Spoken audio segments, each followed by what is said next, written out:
Hello friends, मैं संजय कुमार शर्मा आपके साथ। आज हम डाइजेशन सिस्टम के बारे में पढ़ेंगे। ये डाइजेशन सिस्टम का डायग्राम है। डाइजेशन को दो भागों में डिवाइड किया गया है। फर्स्ट है आपका एलिमेंट्री कैनाल और दूसरा है डाइजेशन ग्लैंड्स। इसमें फर्स्ट आएगा एलिमेंट्री कैनाल के अंदर। सबसे पहले मुख की बात करेंगे अपन।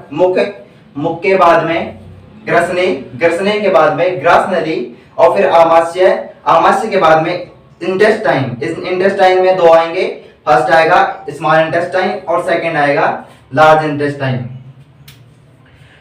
इंटेस्टाइन के बाद में आ जाएगा आपका रेक्टम। ये स्ट्रक्चर हमें दिखाई पड़ रही है एलिमेंट्री कैनाल की। तो ये आपका सबसे पहले मुख आएगा। मुख के बाद में ये हो गया आपका माउथ,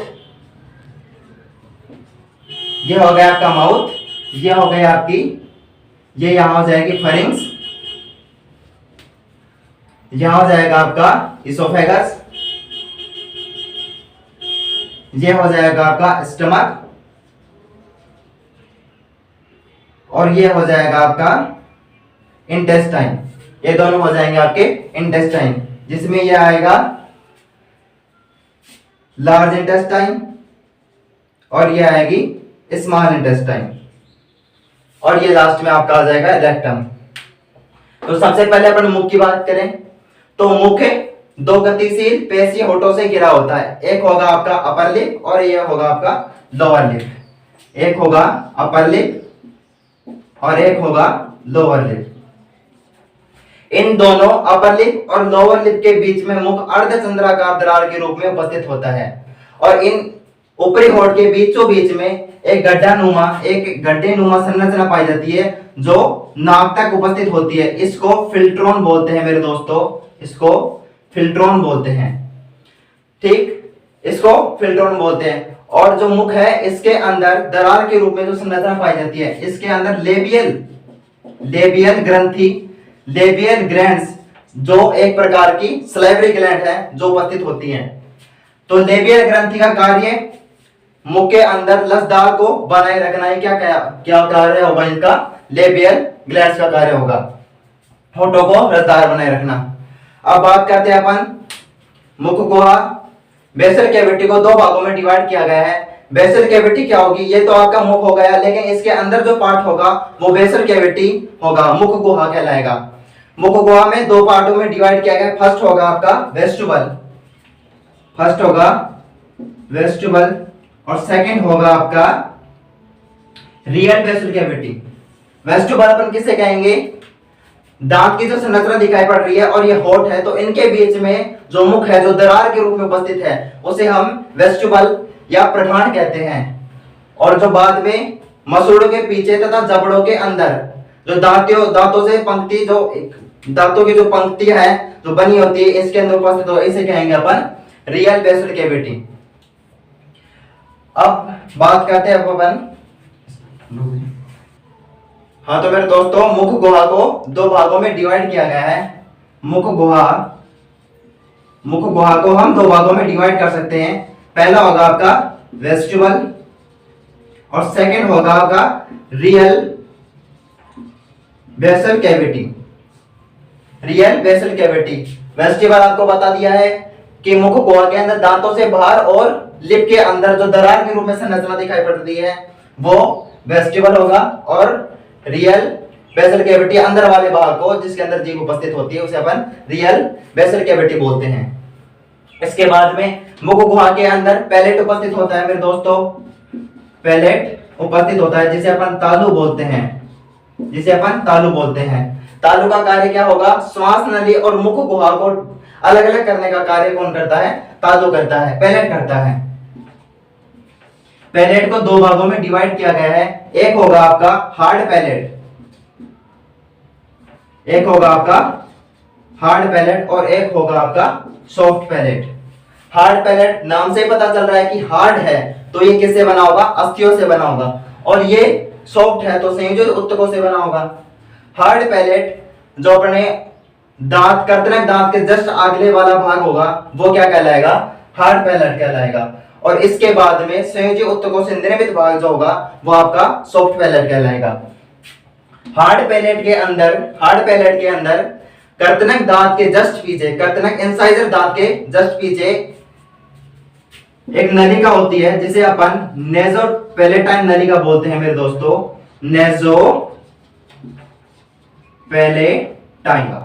नेजोपैलेटाइन नलिका नासा को मुखौघात से कनेक्ट करने का कार्य करती है, जोड़ने का कार्य करती है। और नेजोपैलेटाइन नलिका के अंदर कार्य क्या आएगी? नेजोपैलेटाइन नलिका के अंदर ऑल्फैक्टरी ऑर्गन उपस्थित होते हैं। ये कार्य क्या करते हैं? ऑल्फैक्टरी ऑर्गन, घ्राण संवेदी अंग जिसे बोलते हैं अपन। तभी तो कमरे के अंदर बैठे बैठे ही पता चल जाता है कि आज मम्मी ने हलवा बनाया है, तो वो किसके कारण होगा? वो सभी ऑल्फैक्टरी ऑर्गन के कारण, घ्राण संवेदी अंग के कारण हमें सुगंध का पता चल जाता है कि आज घर पे देसी घी का हलवा बना है। तो वो सभी किसके कारण होगा? ऑल्फैक्टरी ऑर्गन के कारण। इसके बाद में बात करें अपन सॉफ्ट पैलेट की, तो सॉफ्ट पैलेट संयोजी उत्तकों से निर्मित होगा। जी हाँ दोस्तों, सॉफ्ट पैलेट संयोजी उत्तकों से निर्मित होगा, और संयोजी उत्तक निर्मित होने के कारण इसे क्या बोल दिया अपन ने? कोमल बोल दिया। और इसके लास्ट में, संयोजी उत्तक के, सॉफ्ट पैलेट के लास्ट में एक उंगली के समान एक ऐसे स्ट्रक्चर हमें दिखाई पड़ती है जिसे वेलम पैलेटाई या यूवुला बोलते हैं। जी हाँ मेरे दोस्तों, इसे वेलम पैलेटाई या यूवुला बोलते हैं। इसके बाद में बात करते हैं हम, तो गर्सनी को 3 भागों में डिवाइड किया गया है, लेकिन इससे पहले मुखौघा के अंदर अपने दांत आते हैं मेरे दोस्तों। दांत, तो दांत, मनुष्य के शरीर में 2 दांत उपस्थित होते हैं, जो गर्त के अंदर, यानी कि जो बाहर की ओर 2 दांत होता है उससे ज्यादा अंदर गर्तिकाओं में दशा होता है, इसलिए गर्तदंती बोलते हैं मेरे दोस्तों, इसे गर्तदंती बोलते हैं। जी हाँ, इसे गर्तदंती बोलते हैं। और मनुष्य के जो दांत है वो जो विषम प्रकार के होते हैं, अलग अलग होते हैं, समान दांत नहीं होते, अलग अलग आकार के होते हैं, इसलिए इन्हें विषम दंती बोलते हैं। जी हाँ, इसे विषम दंती बोलते हैं।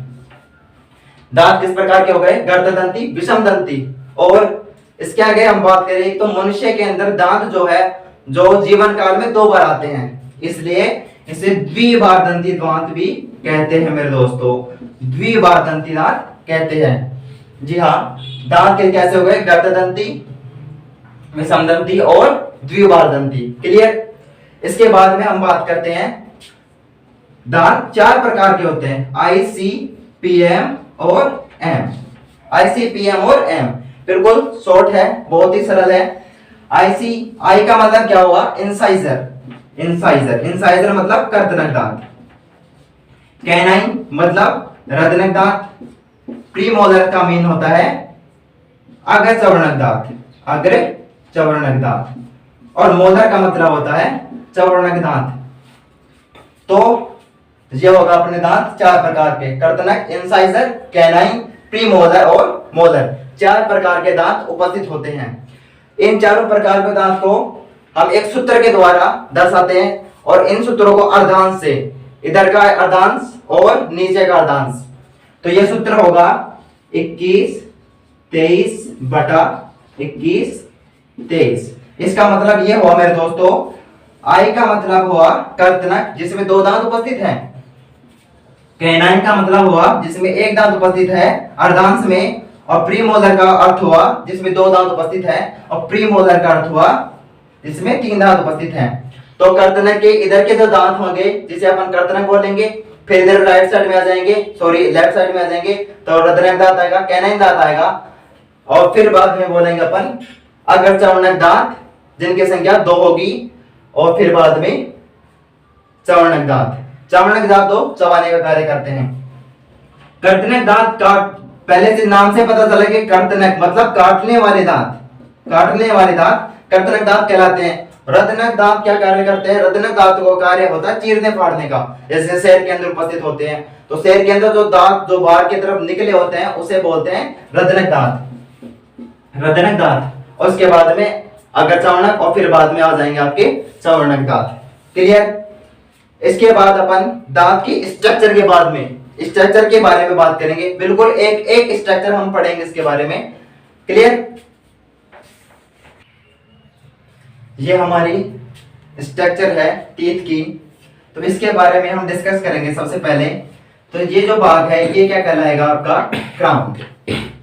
ये भाग आपका क्राउन कहलाता है, जो हमारे मसूड़ों से बाहर निकला होता है। जो ये भाग जो हमारे सफेद दिखाई दे रहा है ये भाग क्राउन कहलाएगा, और ये भाग आपका नेक कहलाएगा। नेक ग्रीवा जिसे अपन कहते हैं कहलाता है।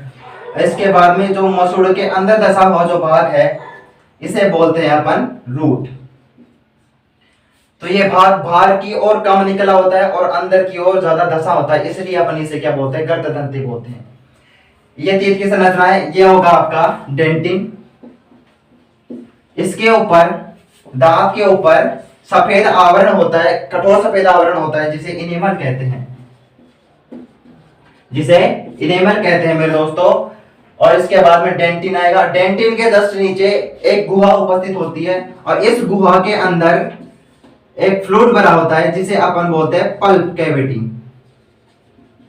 जिसे अपन पल्प कैविटी बोलते हैं। जी हाँ, इसे पल्प कैविटी बोलेंगे। और इस कैविटी के नीचे जड़ उपस्थित होती है, रूट उपस्थित होती है, जिसके अंदर ये पोषण प्राप्त करती है। और पोषण प्राप्त करने के पश्चात डेंटिन के जस्ट नीचे शाखाएं पाई जाती है। उस शाखा को ओडेंटोब्लास्ट कोशिका कहते हैं। ओडेंटोब्लास्ट सेल कहते हैं। जी हाँ, ओडेंटोब्लास्ट सेल एब्जॉर्ब करती है, पोषण लेती है, और पोषण लेने के पश्चात ही हमारे दांत में ग्रोथ होती है। जब ये ग्रोथ रुक जाएगी, ग्रोथ कब रुकती है, जब वयस्क अवस्था आ जाती है, तो ओडेंटोब्लास्ट कोशिका निष्क्रिय हो जाती है, और निष्क्रिय होने के पश्चात यह पोषण लेना बंद कर देती है। उसके पश्चात ग्रोथ रुक जाती है। तो ये हमारी टीथ के स्ट्रक्चर है, इसे स्क्रीनशॉट कर सकते हैं आप लोग। नेक्स्ट बात का हम करेंगे फरिंग्स के बारे में। फरिंग्स, जी हाँ मेरे दोस्तों, फरिंग्स के बारे में बात करेंगे। तो सॉफ्ट पैलेट लास्ट में जाकर एक उंगली के नुमान संरचना में खुलता है, जिसे अपन वेलम पैलेटाई या यूवुला कहते हैं। यूवुला के जस्ट आगे यूवुला कार्य क्या करता है, यूवुला का कार्य होता है कि जब हम भोजन ग्रहण करते हैं तो भोजन ग्रहण करने के दौरान अंतःनासा छिद्रों को बंद करने का कार्य यूवुला करता है। क्लियर। इसके बाद में हम बात करते हैं फरिंग्स की। तो फरिंग्स, वेलम पैलेटाई फरिंग्स के अंदर दो भागों में डिवाइड कर देती है इसको। एक होगा आपका पृष्ठ भाग और एक होगा आपका अधर भाग। पृष्ठ भाग मतलब पहले, तो फरिंग से पहले क्या आएगा आपका नेजोफरिंग्स, जिसे अपन बोलते हैं नेजोफरिंग्स। नेजोफरिंग्स। इसके बाद में आपका आएगा अधर भाग में, जिसे अपन बोलते हैं ओरोफरिंग्स। ओरोफरिंग्स। पहले हो गया आपका नेजोफरिंग्स, सेकंड हो गया ओरोफरिंग्स, और एक हो जाएगा हाइपोफरिंग्स। तो हाइपोफरिंग्स कंठघर्षणी होगा, ओरोफरिंग्स आपका मुखघर्षणी हो जाएगा, और नासोफरिंग्स आपका हो जाएगा नासाघर्षणी। जब आप भोजन ग्रहण करते हैं तो भोजन ग्रहण करने के दौरान नासाघर्षणी में कभी भी भोजन नहीं जाता। नासाघर्षणी फरिंग्स तीन भागों में होते हैं, नासाफरिंग्स में कभी भोजन नहीं जाता, लेकिन सांस जाती है। इसके बाद में मुखघर्षणी है, तो मुखघर्षणी तो सीधी सी बात है, भोजन आएगा। क्लियर। इसके बाद अपन बात करते हैं इसोफेगस की। इसोफेगस की। तो इसोफेगस घर्षणी को, फरिंग्स को व स्टमक को, फरिंग्स को भाई नाम से पता चल भाई, फरिंग्स को और स्टमक को कनेक्ट करने का कार्य कौन कर रहा है, आपकी इसोफेगस कर रही है। फरिंग्स को स्टमक से कनेक्ट करने का कार्य इसोफेगस कर रही है। इसोफेगस के अंदर कोई भी पाचन की क्रिया नहीं होती, लेकिन इसोफेगस के अंदर श्लेष्मा पाई जाती है, और इसके अंदर भोजन को, अब भोजन ऐसे तो है नहीं कि यहाँ से आपने भोजन किया और जैसे नलकी में पानी डालते अपन उसी की तरह यहाँ क्या आ जाएगा, पानी आ जाएगा, ऐसे तो है नहीं। इसमें क्या होगा कि भोजन कर्मानुकुंचन गति करेगा, और धीरे धीरे यहाँ से फूड पार्टिकल धीरे धीरे स्टमक में आएगा, और यहाँ स्टमक और इसोफेगस के मध्य में एक कपाट होता है जिसे अपन कार्डियक वॉल्व कहते हैं। जी हाँ मेरे दोस्तों, इसे कार्डियक वॉल्व कहते हैं। अब हम इसोफेगस की औती की मतलब हिस्टोलॉजी की अपन बात करते हैं। तो हिस्टोलॉजी में हम पढ़ेंगे structure, oesophagus, histology of oesophagus में हम सबसे पहले बात करते हैं। तो इसोफेगस का जो सबसे भारी आवरण होगा वो आपका म्यूकोसा कहलाएगा। जी हाँ मेरे दोस्तों, म्यूकोसा कहलाएगा, सॉरी सिरोसा कहलाएगा। और सिरोसा के बाद में आपका आएगा सबम्यूकस लेयर। सबम्यूकस लेयर आएगी, सबम्यूकस लेयर के बाद में आपका आ जाएगा सिरोसा आ जाएगा। तो इसको सिरोसा, मस्कुलर लेयर, सबम्यूकोसा और लास्ट में आ जाएगा आपका म्यूकोसा। म्यूकोसा के द्वारा जी हाँ मेरे दोस्तों, म्यूकोसा के द्वारा श्लेष्मा का स्राव होता है जो ग्रास नली के अंदर आता है और जो फूड पार्टिकल को कनेक्ट करने का कार्य करता है और चिकना प्रदान करता है जिससे फूड पार्टिकल आराम से स्टमक में पहुंच सके। दोस्तों अब आमाशय की बात करते हैं। तो आमाशय हमारी उदर गुहा में बाईं ओर एक थैलीनुमा संरचना के रूप में उपस्थित होता है। इसके बाद में नेक्स्ट बात करते हैं अपन, जो होगा आपका आमाशय। आमाशय का पहला भाग, आमाशय को 3 भागों में डिवाइड किया गया है। फर्स्ट होगा आपका कार्डियक भाग, सेकंड होगा आपका फंडिक भाग और थर्ड होगा आपका पाइलोरिक भाग। पाइलोरिक भाग फर्स्ट होगा आपका कार्डियक, सेकंड होगा फंडिक और थर्ड होगा आपका पाइलोरिक भाग। अब जो कार्डियक भाग है और ये आपकी आ जाएगी इसोफेगस आ जाएगी। इसोफेगस और कार्डियक पार्ट के बीच में एक ट्रैफिक पुलिस मैन वाला खड़ा होता है। उस ट्रैफिक पुलिस वाले मैन को अपन बोलते हैं कार्डियक वॉल्व। जी हाँ दोस्तों, उसे कार्डियक वॉल्व बोलते हैं। इसके बाद में फंडिस भाग आ जाएगा। फंडिक भाग लगभग आमाशय का 80% भाग फंडिक भाग बनाता है और इसी में रियल पाचन की, रियल डाइजेशन की क्रिया होती है। जी हाँ दोस्तों, इसी में ही रियल डाइजेशन की क्रिया होती है। इसके बाद में पाइलोरिक भाग आ जाएगा। पाइलोरिक भाग के बाद में आपका आ जाएगा नीचे ड्यूडेनम। जो पाइलोरिक भाग है ड्यूडेनम, यह पाइलोरिक भाग आगे चलकर छोटी आंत में ड्यूडेनम भाग में खुलता है और ड्यूडेनम और पाइलोरिक के मध्य कपाट पाया जाता है जिसे पाइलोरिक, जी हाँ दोस्तों, पाइलोरिक स्फिंक्टर या पाइलोरिक वॉल्व कहते हैं। जी हाँ दोस्तों, पाइलोरिक वॉल्व हो गया यहाँ पर और यहाँ पर हो गया कार्डियक वॉल्व। इसोफेगस और कार्डियक के बीच में होगा कार्डियक वॉल्व और पाइलोरिक और ड्यूडेनम के बीच में होगा आपका पाइलोरिक वॉल्व। इसके बाद हम हिस्टोलॉजी ऑफ स्टमक की बात करते हैं। तो सबसे भारी पार्ट को, ये जो भारी पार्ट दिखाई पड़ रहा है, इसे अपन बोलते हैं सिरोसा। जी हाँ दोस्तों, इसे सिरोसा बोलते हैं। सिरोसा के बाद में आपके मस्कुलर लेयर आ जाएगी। मस्कुलर लेयर में सबसे पहले होगी आपकी लॉन्गिट्यूडाइनल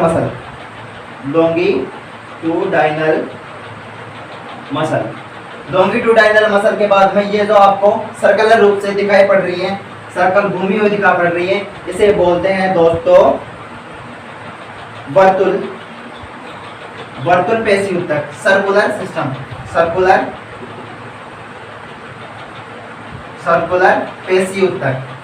जी हाँ दोस्तों, इसे सर्कुलर बोलते हैं। इसके बाद में आपका आ जाएगा ओब्लिक्यू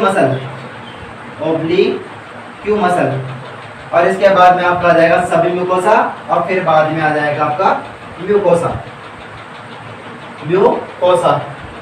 लेयर को भी अलग अलग भागों में डिवाइड किया गया है। म्यूकोसा लेयर के द्वारा, म्यूकोसा का नाम से ही पता चल रहा है कि म्यूकोसा इसका श्लेष्म का स्राव कर रही है। तो म्यूकोसा को फर्स्ट भाग अपन बात करते हैं म्यूकोसा। सेकंड भाग अपन बात करेंगे पेप्टिक सेल, इसे जाइमोजन सेल भी बोलते हैं, इसे जाइमोजन या चीफ सेल भी बोलते हैं। इसके द्वारा ही प्रोरेनिन नामक निष्क्रिय एंजाइम का स्राव होता है। इसके बाद में होगा ऑक्जेंटिक सेल के द्वारा ही एससीएल नामक अम्ल का स्राव होता है। तो ये हो गया आपका हिस्टोलॉजी ऑफ स्टमक।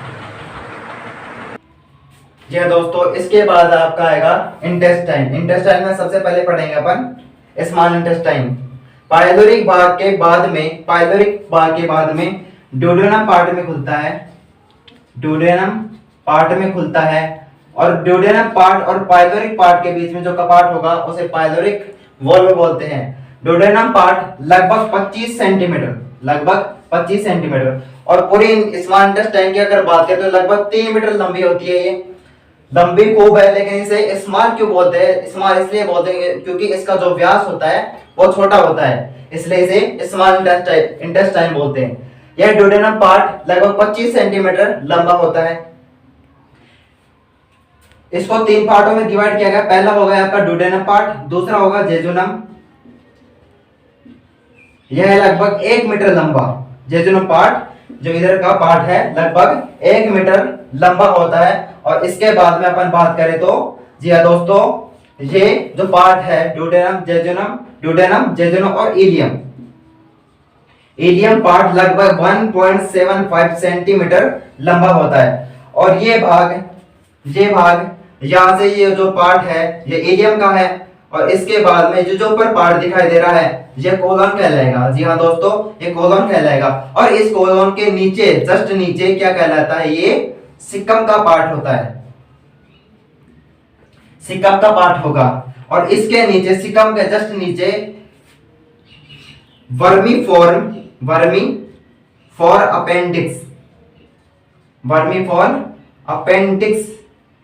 अपेंडिक्स नामक संरचना पाई जाती है, जो कि एक प्रकार का अवशेषी अंग है। तो इलियम के बाद में ये आपका कोलन आ जाएगा। कोलन मतलब बड़ी आंत आ गई। तो बड़ी आंत को, लार्ज इंटेस्टाइन को भी 3 भागों में डिवाइड किया गया है। नीचे आपका आ जाएगा सिकम, कोलन आ जाएगा और इसके बाद में आ जाएगा आपका रेक्टम।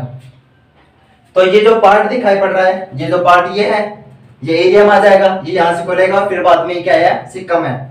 तो सिकम के ऊपर ये जो पार्ट दिखाई पड़ रहा है, ये जो पार्ट है इसे बोलते हैं दोस्तों असेंडिंग कोलन। जी हाँ, इसे बोलते हैं असेंडिंग कोलन। और इसे बोलते हैं दोस्तों ट्रांसफेरस कोलन। और इसे बोलते हैं, ये जो लास्ट में जो पार्ट दिखाई दे रहा है आपको, ये होगा आपका असेंडिंग और ये हो जाएगा आपका डिसेंडिंग कोलन। क्लियर? ये लगभग 15 सेंटीमीटर का होता है और ये लगभग ट्रांसफेरस कोलन लगभग 50 सेंटीमीटर का। और ये जो आपका लास्ट में जो पार्ट दिखाई पड़ रहा है डिसेंडिंग कोलन का, ये लगभग 25 सेंटीमीटर का होता है। क्लियर? लास्ट में जो आपका आ जाएगा आपका लार्ज इंटेस्टाइन कंप्लीट होगा। लेकिन लार्ज इंटेस्टाइन क्या, हम हिस्टोलॉजी की बात करें, औद्योगिक की बात करें, तो औद्योगिक में अपने को इस प्रकार की कुछ संरचना दिखाई पड़ती है। जो सबसे नीचे का पार्ट होता है उसे बोलते हैं दोस्तों पेरिटोनियल पार्ट। इसके बाद में मस्कुलर लेयर होगी। मस्कुलर लेयर में पहली होगी आपकी वही लॉन्गिट्यूडाइनल मसल, सेकंड होगी आपकी सर्कुलर, और फिर बाद में आपका आ जाएगा सब म्यूकोसा के अंदर। जी हाँ दोस्तों, सब म्यूकोसा के अंदर ब्लड कैपिलरीज और लिम्फ वेसल्स पाए जाते हैं।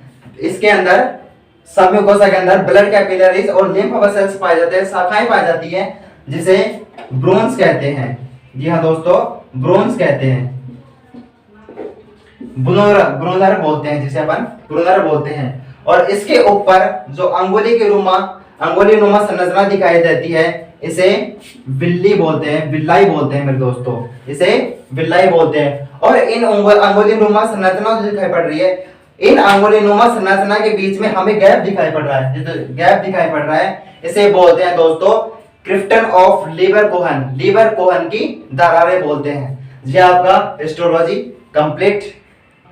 मेरे दोस्तों, वीडियो को लाइक करें, शेयर करें और सब्सक्राइब करना ना भूलें, ताकि आने वाली वीडियो आप तक सबसे पहले पहुंच सके। ठीक है दोस्तों, बेस्ट ऑफ